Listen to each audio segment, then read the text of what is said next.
ETF index mutual funds నేర్చుకుని stock మార్కెట్లో రాణించాలనుకుంటున్నారా? వెంటనే ఈ నెంబర్కి కాల్ చేయండి.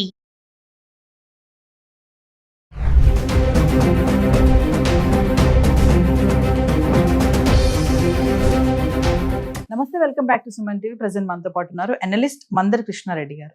నమస్తే సార్. నమస్తే అమ్మా.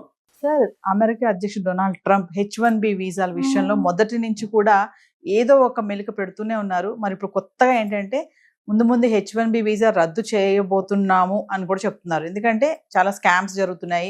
H1B వీసా పైన వచ్చి ఇక్కడ తర్వాత మెల్లగా సిటిజన్షిప్, బర్త్డే సిటిజన్షిప్ కూడా ట్రై చేస్తున్నారు అక్కడే ఉండిపోవడానికి అనేది. ఇందులో చాలా స్కామ్స్ జరుగుతున్నాయి. అమెరికన్స్ కూడా ఛాన్సెస్ ఉండట్లేదు ఈ వలసదారుల వల్ల అని చెప్పేసి ఒక టాక్ నడుస్తుంది. మరి నిజంగానే H1B వీసా రద్దు చేసేస్తారంటారా?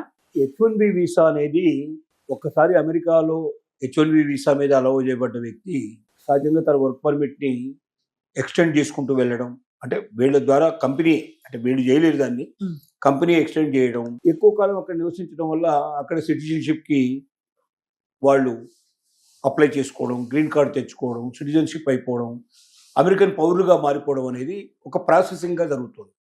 అంటే ఇప్పుడు అమెరికాలో సెటిల్ అయిన వాళ్ళల్లో అత్యధికులు H1B వీసా మీద వచ్చి గ్రీన్ కార్డ్ సంపాదించుకొని అక్కడ సిటిజన్షిప్ తోటి అక్కడ సెటిల్ అయిపోయిన వాళ్ళే. అంటే H1B వీసా ఒక రకంగా అమెరికన్ సిటిజన్షిప్కి అతి దగ్గర దారి అనేది వాళ్ళకి అర్థమైంది. ఒకవేళ H1B వీసాని మనం తొలగించినట్టయితే అమెరికాకు అతి దగ్గర దారి మూసేసినట్టు అవుతుంది, వే కట్ చేసినట్టు అవుతుంది. తద్వారా ఎక్కువ మంది రాలేని పరిస్థితి ఏర్పడుతుంది. వలసదారులను పూర్తిగా మనం నిరోధించడానికి అవకాశం ఉంటుంది. వేరే ఏ వీసా ద్వారా కూడా ఈ అవకాశాలు తక్కువ. మామూలుగా విజిటింగ్ వీసా మీద వెళ్ళిన వాళ్ళకి ఎవరికి ఛాన్సెస్ ఉండవు. F1 వీసా వెళ్ళిన వాళ్ళు ఓన్లీ వాళ్ళు F1 నుంచి మళ్ళీ H1B వీసా కోసం ప్రయత్నం చేస్తారు తప్ప వాళ్ళు డైరెక్ట్గా అక్కడ ఉండిపోవడానికి అవకాశాలు లేవు. కాబట్టి ఉన్న మార్గం వల్ల H1B వీసానే కనబడుతుంది. దానిలో ఇండియన్స్ ఎక్కువగా సెటిల్ అవ్వడానికి H1B వీసా బాగా తోడ్పడింది. ఎందుకంటే H1B వీసాలో 71% ఇండియన్స్కే ఎప్పుడు కూడా షేరింగ్ ఉంది. కాబట్టి మొదటి నుంచి ఇప్పటిదాకా సుమారు 70-75 వేల వీసాలు సుమారుగా సంవత్సరానికి జారీ చేయబడితే దాంట్లో 70% అంటే దాదాపుగా అత్యధిక భాగం ఇండియన్సే దాన్ని తీసుకున్నారు. అలా వెళ్ళిన వాళ్ళు లక్షల మంది అక్కడ సెటిల్ అయినారు. కాబట్టి H1B వీసాను రద్దు చేయాలా అని ఒక ప్రాతిపదికని, ఒక ప్రతిపాదన అక్కడ ఉంది. ఆ ప్రతిపాదనలో ఏం ఆలోచిస్తున్నారంటే, ఒకటి పూర్తిగా రద్దు చేసి కొత్త నిబంధనలతో మళ్ళీ H1B వీసా తీసుకురావాలని. ఏమిటి? H1B వీసా వాళ్ళకి ఎట్టి పరిస్థితుల్లో గ్రీన్ కార్డు ఇవ్వడానికి వీల్లేదు, సిటిజన్షిప్ ఇవ్వడానికి వీల్లేదు. సిటిజన్షిప్కి వేరే మార్గాల ద్వారా ఎట్లాగైతే ఇప్పుడు చెప్పినటువంటి ఏదైతే మనకు అక్కడ సుమారుగా $50 లక్షల కట్టి వెళ్ళేటువంటి పద్ధతిలో ఉండేటువంటి కానీ ఇంకా రకరకాల పద్ధతిలో వీసా ఏదైతే ఏర్పాటు చేశారో ఆ వీసా ద్వారా వెళ్లాల్సిందే తప్ప H1B వీసా ద్వారా వెళ్ళిన వాళ్ళు అక్కడ గ్రీన్ కార్డు సంపాదించుకొని సిటిజన్షిప్ వెళ్ళడానికి వీలు లేకుండా నిబంధనలన్నా విధించాలని ఆలోచిస్తున్నారు. లేకపోతే అట్లా నిబంధనలు విధించే అవకాశం లేదు చట్ట ప్రకారంగా అనుకున్నట్టయితే అసలు H1B వీసాని ఇప్పుడున్న పద్ధతిలో రద్దు చేసేసి కొత్త చట్టాన్ని తీసుకొచ్చి H1B వీసా బదులుగా మరొక వర్క్ పర్మిట్ని దీని ప్లేస్లో తీసుకొచ్చినట్టయితే ఆ వర్క్ పర్మిట్కి ఏంటంటే the day when it is going to complete, నీకు అక్కడ 3 ఏళ్ళు పర్మిషన్ ఇచ్చారు, వర్క్ పర్మిట్ ఇచ్చారు, 3 ఏళ్ళు పూర్తి కాగానే కరెక్ట్గా లాస్ట్ డే రోజున ఒక్కరోజు కూడా అక్కడ ఉండడానికి వీలు లేకుండా నువ్వు వెంటనే నీ దేశానికి నువ్వు తిరిగి వెళ్ళిపోవాలి. ఇలాంటి నిబంధన పెట్టాలని వాళ్ళ ఉద్దేశం.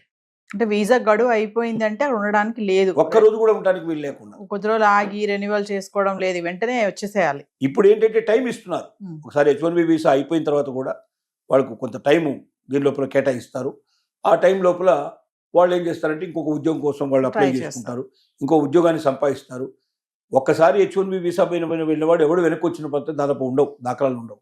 ఏదో 1%, 2% ఏదైనా ఇండియాలో అంతకన్నా చాలా గొప్పగా వాడికి కలిసి వచ్చి ఏదైనా తాతతండ్రుల ఆస్తులు విపరీతంగా కలిసి రావడం కానీ, ఓ పెద్ద పొజిషన్స్ ఇక్కడ రావడం కానీ, లేదా బిజినెస్ ఇక్కడ పెట్టుకుంటే బాగా గొప్పగా నడుస్తుందని ఆలోచించి అక్కడ నుంచి పర్మనెంట్గా వచ్చిన వాళ్ళు తప్ప వేళ్ల మీద లెక్క తెగించినటువంటి వాళ్ళు అంతకన్నా ఎక్కువ ఉండరు వాళ్ళు.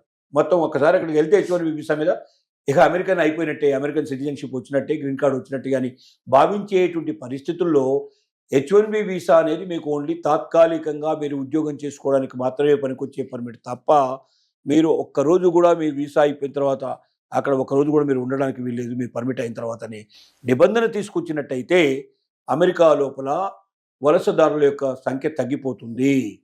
మనం ఎన్ని రకాల ప్రయత్నం చేసినా H1B వీసాని ఇదే రకంగా యథేచ్ఛగా నడిపినట్టయితే మనం కంట్రోల్ చేయడం సాధ్యం కాదు. డెఫినెట్గా వాళ్ళ సంఖ్య పెరిగిపోతుంది. అప్పుడు మనం ఆలోచించిన లాభం లేదు. కాబట్టి తొందరగా దీనికి ఏదో ఒక రకమైన మార్గం చూడాలనే ఉద్దేశంతో 2 రకాల మార్గాల్లో ఆలోచిస్తున్నారు. ఒకటి H1B వీసాకి పరిమితి మించిన తర్వాత ఒక్కరోజు కూడా ఇక్కడ ఉండడానికి వీల్లేదనే నిబంధనతోటి చట్టంలో మార్పు తీసుకురావడానికన్నా ప్రయత్నం చేయడం కానీ, అలా సాధ్యం కాదు, చట్టాన్ని అలా మార్చలేము మనం, ఆల్రెడీ చట్టం ఏర్పడిపోయింది, ఆ చట్టం అంతకే పనికొస్తుంది తప్ప దానిలో ఇంకేం మార్పులు చేయడానికి వీల్లేదనేటువంటి ఒకవేళ పరిస్థితులు ఏర్పడితే అమెరికన్ చట్ట ప్రకారంగా అసలు ఉన్న H1B వీసాని ముందు రద్దు చేసేసి దీని స్థానంలో ఒక కొత్తది తీసుకురావాలి.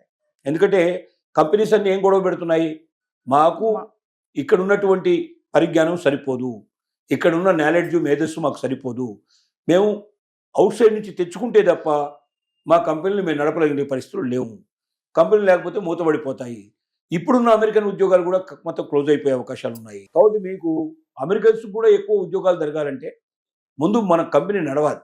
కంపెనీ నడవాలంటే మనం అవుట్సోర్స్ నుంచి తప్పనిసరిగా ఎవరైనా మేధావులైన వాళ్ళని మనం తెచ్చుకోక తప్పదు అని చెప్తున్నారు. మేధావులు తెచ్చుకోవాల్సినంత కాలం తప్పనిసరిగా ఒక వీసా పర్మిట్ అయితే ఉద్యోగానికి కంపల్సరిగా ఇవ్వాల్సింది. ఆ ఇచ్చేటటువంటి ప్రస్తుతానికి H1B వీసాని మనం పిలుస్తున్నాం.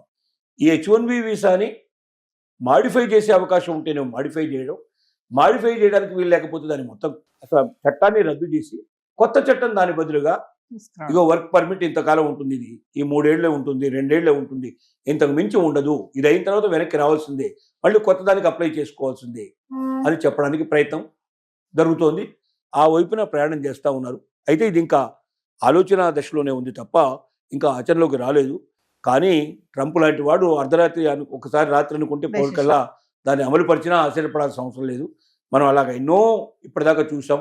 భారతీయుల మీద, ఇతర దేశస్తుల మీద ఎన్ని ప్రయోగించాడు, ఎంతమందిని విపత్తుల పాలు చేశాడు.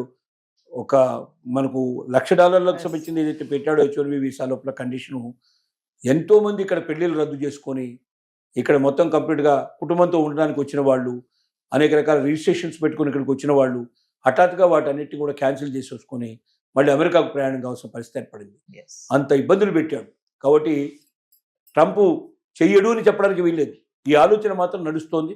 ఈ ఆలోచన అమలు పరిచినా ఆశ్చర్యపడాల్సిన అవసరం లేదు. లేకపోతే మేధావులంతా కూడా అక్కడ ఉన్న వాళ్ళు సలహా తీసుకున్నప్పుడు ఇది కోర్టుకు విరుద్ధంగా నడుస్తుంది, ఇట్లా చేయడానికి వీల్లేదని ఒకవేళ పరిస్థితి ఏర్పడితే మరి అలాంటి వాటి లోపల ఏం డిసిషన్ తీసుకుంటాడో తెలియదు. కానీ ఏది ఏమైనప్పటికీ ఇలాంటి ఒక ఆలోచన మాత్రం ఇప్పుడు అమెరికాలో చాలా వేగంగా నడుస్తుంది. ఈ ఆలోచనని మాత్రం చెప్పక తప్పదు.